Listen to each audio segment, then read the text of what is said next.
Hello అందరికీ. Little hearts మీలో ఎంతమంది ఈ మూవీ చూశారు? ఈ మూవీ కోసం నా జెన్యూన్ రివ్యూ అయితే చెప్తానండి.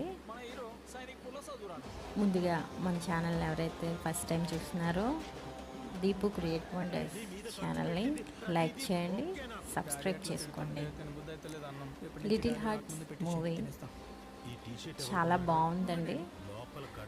ఇందులో హీరోయిన్ క్యారెక్టర్ కూడా చాలా జెన్యున్గా నార్మల్గా అలా వెళ్తుంది. మూవీ అంతా కూడా సాఫ్ట్గా ఉంటుంది. నెక్స్ట్ కామెడీ మూవీ అనమాట. హీరోయిన్ బర్త్డేకి ఒక సాంగ్ అనేది డెడికేట్ చేస్తాడండి. ఆ సాంగ్ అయితే అసలు అల్టిమేట్ అండి. మూవీకి చాలా బాగుంటుంది. తప్పకుండా వన్ టైం వాచ్ మూవీ అండి. ఎక్సలెంట్గా ఉంది. ఖచ్చితంగా మీరు